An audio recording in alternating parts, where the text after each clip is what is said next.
జిల్లా కలెక్టర్ ని కలిసి కూటమి నేతలు ప్రలోభాలపై జిల్లా కలెక్టర్కు ఫిర్యాదు చేసిన అనంతరం మాజీ మంత్రి గుడివాడ అమర్నాథ్, వైఎస్ఆర్సీపీ నేతలు ధర్మశ్రీ కె రాజు, దేవన్ రెడ్డి, చింతలపూడి రవిరెడ్డి, పేడాడ రమణి కుమారితో కలిసి ప్రెస్ మీట్ నిర్వహించారు. కూటమికి బలం లేకపోయినా మేయర్పై అవిశ్వాస తీర్మానం పెట్టింది. రాష్ట్రములో అధికారంలో ఉన్నామని పెట్టిందే తప్ప అవిశ్వాసం పెట్టేందుకు కూటమికి తగిన బలం లేదు అని మాజీ మంత్రి అమర్నాథ్ అన్నారు. వైఎస్ఆర్సీపీ కార్పొరేటర్లను ప్రలోభాలకు బెదిరింపులకు గురి చేస్తున్నారు. కార్పొరేటర్లు ఇంటికి పోలీసులను పంపి కుటుంబ సభ్యులు బెదిరిస్తున్నారు. కుటుంబ సభ్యులు స్టేషన్లకు రావాలని బెదిరిస్తున్నారు అని మండిపడ్డారు. పోలీసులంటే టీడీపీ కార్యకర్తలు కాదు, సమాజ శ్రేయస్సు కోసం పాటుపడాలి. పోలీసులు డ్యూటీలు చేస్తున్నారా లేదా టీడీపీకి ప్రైవేట్ సెక్యూరిటీలా పనిచేస్తున్నారా? మళ్లీ వైఎస్ఆర్సీపీ అధికారంలోకి వస్తుంది. కొంతమంది పోలీసులు టీడీపీ కార్యకర్తల పనిచేస్తాను అంటే కుదరదు అని హెచ్చరించారు. పోలీసులు అంబేద్కర్ రాజ్యాంగం ఫాలో అవుతున్నారా? లోకేష్ రెడ్ బుక్ రాజ్యాంగం ఫాలో అవుతున్నారా అని ప్రశ్నించారు. వేల కోట్ల విలువైన భూమిని 99 ఏళ్లకు లీజుకు ఇచ్చేశారు. 10 ఏళ్లకు ఒకసారి మాత్రమే అద్దె పెంచేలా రాసిచ్చారు. ఇదేనా పూర్ టు రిచ్ అంటే? గొప్పవాడిని ఇంకా గొప్పవాడిని చేయడమే P4 అంటారా? 1500 కోట్ల విలువైన భూములను అప్పనంగా కట్టబెట్టారు అని విమర్శించారు. ఈ క్వాలిఫికేషన్స్తో వారు మా మేయర్ గారి మీద అవిశ్వాస తీర్మానం ఇవ్వడం మనందరం కూడా చూసాం. సరే, వారికి సరైనటువంటి బలం లేకపోయినా మా దగ్గర నుంచి కొంతమంది కార్పొరేటర్లని వాళ్ళు బెదిరించో, భయపెట్టో, ప్రలోభపెట్టో, లేదా వాళ్ళు తీసుకోనో ఏదో జరిగి కొంతమంది వెళ్ళిపోయినప్పటికీ అయినప్పటికీ వారికి బలం సరిపోకపోయినా, ఎందుకంటే నో కాన్ఫిడెన్స్ పెట్టినప్పుడు అవిశ్వాస తీర్మానం 2/3 మెజారిటీ అనేటువంటిది వారికి ఉండాలి. అది లేనప్పటికీ 4-5 వాళ్ళకి తక్కువైనప్పటికీ ఇంకా ఏదో రకమైనటువంటి ప్రయత్నం చేయాలి, భయపెట్టాలి, బెదిరించాలనేటువంటి ప్రక్రియ కొనసాగుతూ ఉంది. నిన్ననే చూసాం, రేపు 19వ తారీఖున, ఏప్రిల్ 19వ తారీఖున అవిశ్వాస తీర్మానానికి సంబంధించినటువంటి నోటీసులు కూడా ఇస్తూ ఇప్పుడే కలెక్టర్ గారితో కూడా మాట్లాడినప్పుడు 19వ తారీఖున అవిశ్వాస తీర్మానం పెడుతున్నామని చెప్పి వారు చెప్పడం జరిగింది. అయితే మా కార్పొరేటర్లు రాజకీయంగా మా కార్పొరేటర్లను ప్రొటెక్ట్ చేసుకోవాల్సినటువంటి బాధ్యత మా మీద ఉంది. వాళ్ళని సేఫ్ గార్డ్ చేసుకోవాలి. వాళ్ళు మరిన్ని బెదిరింపులకు లోను కాకుండా వాళ్ళని ప్రొటెక్ట్ చేసుకోవాల్సినటువంటి బాధ్యత ఒక రాజకీయ పార్టీగా వైఎస్ఆర్ కాంగ్రెస్ పార్టీ మీద ఉంది. కాబట్టి మా ప్రయత్నం, మేము మా పార్టీ నాయకుడు జగన్మోహన్ రెడ్డి గారి ఆదేశాలు, అలాగే పార్టీ ప్రతిపక్ష నేతగా ఉన్నటువంటి పెద్దలు బొత్స సత్యనారాయణ గారు, మా రీజనల్ కోఆర్డినేటర్గా ఉన్నటువంటి కన్నబాబు గారు, జిల్లాలో ఉన్నటువంటి నాయకత్వం అందరం కూడా మా ప్రయత్నం మేము చేస్తూ ఉన్నాం. వాలంటరీగా వైఎస్ఆర్ కాంగ్రెస్ పార్టీతో ఉన్నటువంటి కార్పొరేటర్లు అందరూ కూడా మేము మా వాళ్ళని సేఫ్ గార్డ్ చేసుకునేటువంటి కార్యక్రమం చేస్తున్నప్పటికీ నిన్నగాక మొన్న ఒక కార్పొరేటర్ గారి ఇంటికి పోలీసుల్ని పంపించి ఆ కుటుంబ సభ్యుల్ని బెదిరించి ఇంట్లో భార్య, వారిద్దరు ఆడపిల్లలు ఉంటే రాత్రి 10 గంటలకి పోలీసుల్ని పంపించి, ఆ విజువల్స్ కూడా ఉన్నాయి, పోలీసుల్ని పంపించి మీ భర్త ఎక్కడున్నారు, మీ భర్త కానీ రాకపోతే మీరు పోలీస్ స్టేషన్కి రండి అని చెప్పి ఆడపిల్లల్ని బెదిరించేటువంటి స్థాయికి ఈరోజు పోలీస్ వ్యవస్థ దిగజారిపోయింది. మేము ఫోన్ చేస్తే పోలీసులు సమాధానం చెప్పరు. వారు మాట్లాడుతూ మేము వైఎస్ఆర్ కాంగ్రెస్ పార్టీ నాయకుల తాలూకా ఫోన్లు ఎత్తాల్సినటువంటి పని మాకు లేదని చెప్పి మాట్లాడతారు. వారేమి పోలీసులు అంటే తెలుగుదేశం పార్టీకి పనిచేసేటువంటి వారు కాదు. సమాజం కోసం పబ్లిక్ సర్వెంట్స్గా వారి జీతాలు రాష్ట్రంలో ఉన్నటువంటి అందరి ట్యాక్స్ రూపేణా వచ్చేటువంటి దాన్ని వాళ్ళ జీతాల కింద ఇస్తున్నాం. ప్రతి పౌరుణ్ణి కాపాడాల్సినటువంటి బాధ్యత పోలీస్ వ్యవస్థ మీద ఉంది. మేము వైఎస్ఆర్ కాంగ్రెస్ పార్టీ ఫోన్లు ఎత్తాం, మేము సిపిఐ పార్టీ ఫోన్లు ఎత్తాం, సిపిఎం పార్టీ ఫోన్లు ఎత్తాం.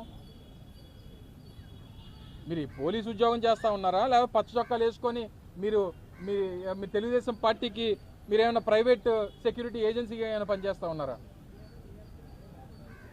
దీని మీద తీవ్రంగా దాన్ని ఖండిస్తూ ఇప్పుడే జిల్లా కలెక్టర్ గారికి ఒక రిప్రజెంటేషన్ ఇవ్వడం జరిగింది.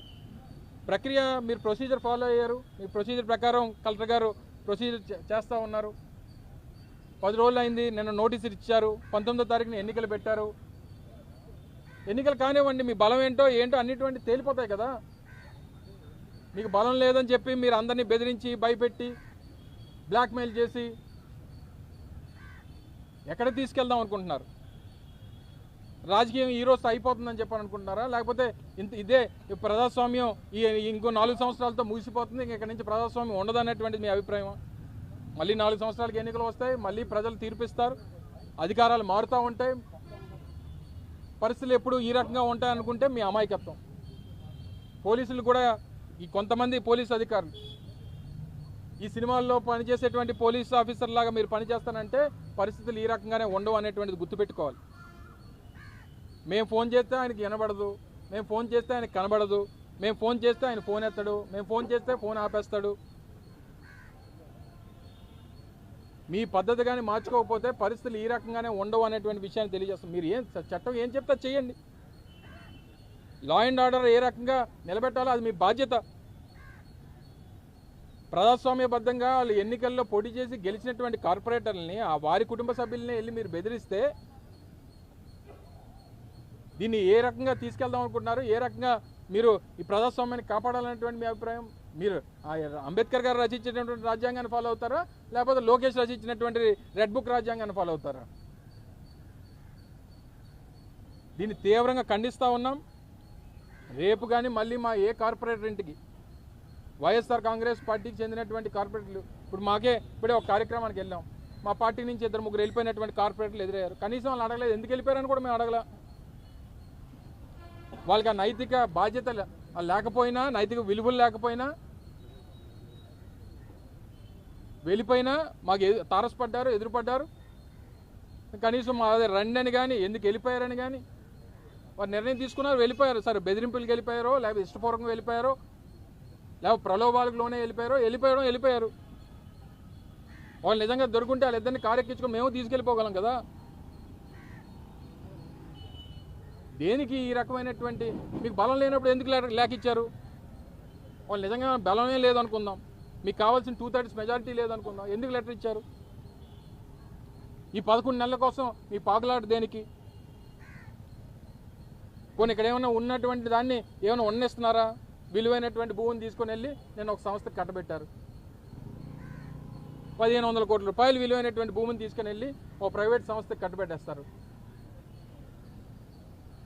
నాకు తెలిసి ప్రభుత్వంలో ఇప్పటి వరకు ఏ ప్రభుత్వం అన్నా ఏ సంస్థకన్నా లీజుకి ఇచ్చినప్పుడు 33 సంవత్సరాలు దాటి ఏ సంస్థకి లీజుకి ఇవ్వాల, కానీ అలాంటి 99 సంవత్సరాలు లీజుకి ఇచ్చారు.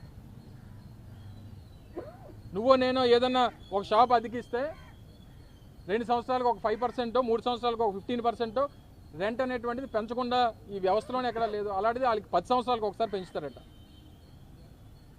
99 సంవత్సరాలకి ఇచ్చినప్పుడే టోటల్గా కట్టబెట్టిస్తారు. 1000 కోట్లు 1500 కోట్ల రూపాయలు విలువైనటువంటి భూమిని సంవత్సరానికి 4.5 కోట్లకి లీజ్కి డబ్బు ఇచ్చేస్తే మీరేంటి? మీరందరూ కూడా ఒక లూలు ఒక మాల్ కట్టవచ్చు, మనకు కూడా భూములు ఇస్తే అలాగా 1500 కోట్ల రూపాయలు విలువైన భూమి ఇస్తే ఒక 500 కోట్లు పెట్టి నువ్వు ఒక షాపింగ్ మాల్ కట్టలేమా? మనం బ్యాంక్ కూడా కళ్ళగద్దుకొని ఇస్తాడు. 1500 కోట్ల రూపాయలు విలువైనటువంటి ల్యాండ్ ఇస్తే 500 కోట్ల రూపాయలు అప్పు బ్యాంక్ కళ్ళ మూసుకొని ఇస్తాడు. ఇదే పూర్ టు రిచ్ అంటే ఇదేనా? P4 అంటే ఇదేనా? పేదవాడిని సంపద సృష్టించడం అంటే ఇదేనా?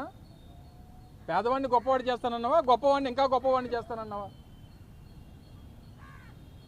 ఇవన్నీ వీటి మీద దృష్టి పెట్టడం మానేసి, పరిపాలన మీద దృష్టి పెట్టడం మానేసి, ప్రభుత్వం తాలూకు పనితీరు మీద దృష్టి పెట్టడం మానేసి, ఇచ్చినటువంటి హామీల మీద దృష్టి పెట్టడం మానేసి, మా పార్టీ కార్పొరేటర్లను ఎలా కొనాలి, ఎలా బెదిరించాలి, ఎలా భయపెట్టాలి, ఎలా పోలీస్ వ్యవస్థను వాడుకోవాలి, రేపు కానీ ఇంకా ఇటువంటివి కొనసాగితాయి. 19వ తారీఖు ఎన్నికలు ఇచ్చారు. ఎస్, ప్రజాస్వామ్యబద్ధంగా ప్రాసెస్ జరుగుతుంది. ఆ ప్రాసెస్కి ఏ రకంగా బలం ఉన్నటువంటి వారు ఎవరి బలం ఏంటో నిరూపించుకుంటాం, దాని ప్రకారం ముందుకెళ్తుంది. కానీ ఈ లోపు ఇటువంటి బెదిరింపులు, భయపెట్టడాలు, బ్లాక్మెయిలింగ్లు, పోలీస్ వ్యవస్థను వాడుకోవడం ఇలాంటివి చేస్తే మరింత వైఎస్ఆర్ కాంగ్రెస్ పార్టీ నాయకత్వం అంతా కూడా రోడ్డు ఎక్కాల్సినటువంటి పరిస్థితి వస్తుంది. అవసరమైతే ఏ పోలీస్ స్టేషన్లో అయితే ఈ పోలీస్ ఆఫీసర్స్ ఈ రకంగా వ్యవహరిస్తూ ఉన్నారు, అందరూ కాదు కొంతమంది మాత్రం చాలా ఇంకా బహుశా కాకి యూనిఫామ్ తీసేసి ఆ పచ్చ చొక్కాలు ఇచ్చేస్తే మన రామానాయుడు గారు వేస్తుంటారు, పాలకొల్లు రామానాయుడు గారు పసుపు చొక్కా ఒకటి, అలాంటి చొక్కాలు వేసుకొని తిరిగితే మంచిది అనేటువంటిది మా అభిప్రాయం. సో ఇప్పటికన్నా ఇటువంటివి మానుకోండి, ప్రజాస్వామ్యబద్ధంగా ఎదుర్కొందాం. మీకున్నటువంటి బలాన్ని మీరు నిరూపించుకోండి, మాకున్నటువంటి బలాన్ని మేము నిరూపించుకుంటాం. ఏం జరగాలన్నటువంటిది ప్రజాస్వామ్యబద్ధంగా జరుగుతుంది అంతే తప్ప దాంట్లో మాత్రం డీవియేషన్ వచ్చినా సరే ఇంకా మరింత రోడ్ ఎక్కాల్సినటువంటి రిప్రజెంటేషన్స్ ఇచ్చాం, మరింత రోడ్ ఎక్కాల్సినటువంటి పరిస్థితి తీసుకురావద్దు అనేటువంటిది ప్రభుత్వాన్ని హెచ్చరిస్తూ ఉన్నాం. క్యాంప్ ఆఫీస్ ఏమన్నా ఏమమ్మా అవును ఎస్ ఇస్తాం, దాని మీద ఇచ్చామమ్మా. ఇప్పుడు రిప్రజెంటేషన్ ఇచ్చేది దాని మీద. ఇప్పుడు సిపి గారిని ఇప్పుడు కలెక్టర్ గారికి కలిసి ఇచ్చాం రిప్రజెంటేషను.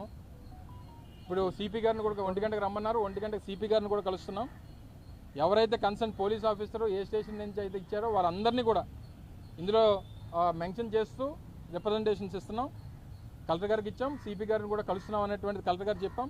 ఎందుకంటే ఎలక్షన్ ఆఫీసర్ కలెక్టర్ గారు కాబట్టి ఈ నో కాన్ఫిడెన్స్ సంబంధించినటువంటిది కలెక్టర్ గారి నేతృత్వంలో జరుగుతుంది కాబట్టి ఆయనకి చెప్పాల్సినటువంటి బాధ్యత మా మీద ఉంది. ఆ చెప్పాల్సినటువంటి విషయాలన్నీ కూడా వారికి చెప్పడం జరిగింది. అండ్ కన్సర్న్డ్ డిపార్ట్మెంట్ హెడ్ చేస్తున్నటువంటి పోలీస్ కమిషనర్ ఉన్నారు కాబట్టి పోలీస్ కమిషనర్ గారు కూడా కలవడం జరుగుతుంది. ఏదో అడుగుతున్నా చెప్పమ్మా, ఎంతమంది అంటే కావాల్సినంతమంది ఉన్నారు, మాకు ఎంతమంది కావాలో అంతమంది ఉన్నారు. మీకు ఎందుకు కావాలి నెంబర్స్, మాకు ఎంతమంది కావాలో అంతమంది ఉన్నారు. మీకు ఎంతమంది కావాలి చెప్పు. ఉన్నారు, వాళ్ళందరూ హ్యాపీగా ఉన్నారు, వాళ్ళు హ్యాపీగా ఉన్నారు, వాళ్ళందరూ హ్యాపీగా ఉన్నారు, వాళ్ళందరూ ప్రశాంతంగా ఉన్నారు. ఇప్పుడు మీరు ఎక్కడికో తీసుకెళ్తానని చెప్పారట మీ పార్టీ వాళ్ళని, అక్కడ ఏం భూకంపం వచ్చేస్తుంది, చెప్పకముందే భూకంపం వచ్చింది అక్కడికి. మీరు అనగానే మీరు ఆ కూటమిలో భూకంపం వచ్చింది, ఆ ఊర్లో భూకంపం వచ్చింది.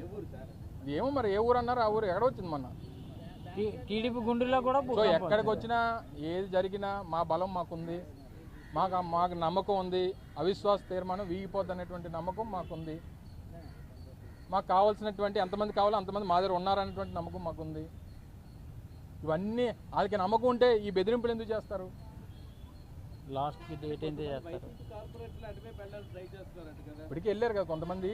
చెప్తున్నాను కదా, ఇష్టం ఉండి ప్రజాస్వామ్యబద్ధంగా వెళ్ళిపోయి నైతిక విలువలు దేనికన్నాను రాజీనామా చేసి వెళ్ళాలి పార్టీ మారినప్పుడు.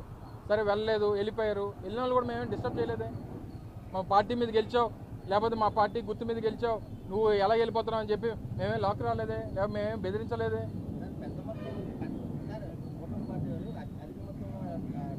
ఎంత ఇస్తున్నారు, ఎంత ఇస్తున్నారమ్మా? సరే ఎంతనే ఇవ్వగలరు, వాళ్ళ దగ్గర ఏమో బోల్డ్ అంత ఉందమ్మా. ఇప్పుడు బోల్డ్ అంత మేము ఎవరికి రూపాయి ఇవ్వాల్సిన బాధ్యత లేదు, మాకు అవసరం లేదు. మా పార్టీ సరే మేము 57 మంది గెలిచాం. ఇప్పుడు ఎంతమంది ఉన్నామో అంతమంది పార్టీ కోసం పార్టీ కమిటెడ్గా నిలబడ్డారు. ఒకరిద్దరు వెళ్ళిపోయారు అంటారా?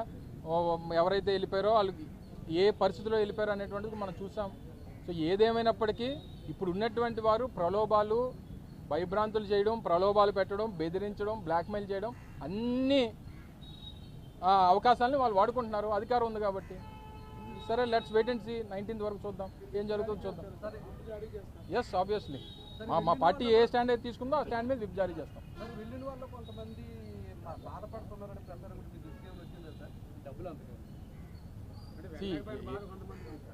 ఎవరికి లేదులేండి. మీరు వెళ్ళిపోయిన వాళ్ళు ఎవరైతే ఉన్నారో వెళ్ళిన తర్వాత వెళ్ళినంత వరకు విలువ తెలీదు, ఉన్నప్పుడు విలువ తెలీదు, వెళ్ళిపోయిన తర్వాత విలువ తెలీదు. అక్కడ విలువ ఏంటనేటువంటి చూస్తున్నాం. వెళ్ళిపోయిన వాళ్ళు వెళ్ళి అక్కడ ఇంట్లో కూర్చొని ఏడుస్తున్నారు, ఉన్న వాళ్ళేమో మా దగ్గర హ్యాపీగా ఉన్నారు. వెళ్ళిపోయిన వాళ్ళు బాధ. వెళ్ళిన తర్వాత జనరల్గా ఇప్పుడు నువ్వు ఒక కంపెనీలో చేస్తున్నావు, ఆయన ఏబిఎన్లో పనిచేస్తున్నాడు 10 సంవత్సరాల నుంచి, రేపు సపోజ్ పోనీ 20 సంవత్సరాల నుంచి ఏబిఎన్ ఆంధ్రజ్యోతి పెట్టకముందు నుంచి చేస్తున్నాడు అక్కడ. ఆయన పుట్టినప్పుడే ఆయన ఆంధ్రజ్యోతి అని ఫిక్స్ అయిపోయాడు. సో 20 సంవత్సరాల నుంచి చేస్తున్నాడు. రేపు సపోజ్ సాక్షికి మారాడు అనుకోండి, లేకపోతే టీవీ 9కి మారాడు అనుకోండి, మరి 20 సంవత్సరాల ఆంధ్రజ్యోతి ఎక్స్పీరియన్స్ పోద్ది కదా. ఆ రోజు టీవీ 9లోనో లేకపోతే సాక్షిలోనో మొదటి రోజు అంటారు తప్ప 20 సంవత్సరాల నుంచి అనరు కదా, అప్పుడు కొత్తే కదా. పోలీస్ వ్యవస్థ మీద మీరు కొన్ని కీలక వ్యాఖ్యలు చేశారు సార్. పోలీస్ వ్యవస్థ మీద కొన్ని కార్యాలయంకి వెళ్ళంటే ఒక అర్థం ఉంది సార్, క్యాంప్ కార్యాలయకి అది కూడా కూటమి అదే నాకు అర్థం అట్లా అడగాలి నువ్వు ఈ ప్రశ్న నన్ను కాదు. మొన్న ఎవరో ఒక పార్టీ వాళ్ళ పార్టీకి చెందినటువంటి నాకు మేము ఎవరిని ఎక్కడికి తీసుకెళ్లాల్సినటువంటి పని లేదు. కూటమిలో కూడా నిన్న మొన్న చూసాం. ఎందుకంటే కూటమిలో 3 రాజకీయ పార్టీలు ఉన్నాయి. ఓ పార్టీకి చెందినటువంటి వ్యక్తి ఏమో మా పార్టీ అధిష్టానం అంగీకారం లేకుండా కొంతమంది సంతకాలు పెట్టారని ఒక వ్యక్తి చెప్పినట్టుగా ఈరోజు పత్రికల్లో చూశాను. వాళ్ళేమో ఇంకా అసలే ఇంకా అల్లు లేదు సూడు లేదు కొడుకు పేరు సోమలింగం అన్నట్టు మేరిదే దిక్కు లేదు. ఇప్పుడు డిప్యూటీ మేయర్ల గురించి మాట్లాడుకుంటున్నారు. నాకేమీ తెలియదు వాళ్ళ సంగతి. ఏదైనా ఉంటే నువ్వు చెప్పు నాకు. మా సంగతి మాకు తెలియదు తప్ప మా అవతల సంగతి మాకు తెలియదు. మా బలం మాకుంది. Thank you. ఏంటమ్మా కొంతమంది అన్నా నేను స్పెసిఫిక్ అలాగెందుకుంటారు అలా ఉంటే బాగానే ఉండేది ఈ పాటికి. ఆ రోజు ఎలా ఉంటే ఆ రోజు ఉన్నట్టు ఈ రోజు ఉంటే అదే కదా మేము కూడా బాధపడుతున్నాం. ఈ రోజు పోలీసులు ఎలా ఉన్నారు ఆ రోజు మేము కూడా అలా చేయించి ఉంటే ఈ పరిస్థితి మాకు ఉండేది కాదని అనిపించేది. ఆ రోజు ఏ రకంగా పరిస్థితులు ఉండే నామినేషన్ చంద్రబాబు నాయుడు పారిపోతే మమ్మల్ని ఏం చేయమంటారు చెప్పు. మేము ఎలక్షన్లో పోటీ చేయట్లేదు విరమించుకుంటున్నాం అని చెప్పి ఎంపీటీసీ జెడ్పీటీసీ ఎన్నికల్లో మున్సిపల్ ఎన్నికల్లో ఆయన వైదొలిగాడు ఎలక్షన్స్ నుంచి. అదే మరి ఏం చెప్తాం మరి ఇంకేమంటారు. చూడమ్మా కింద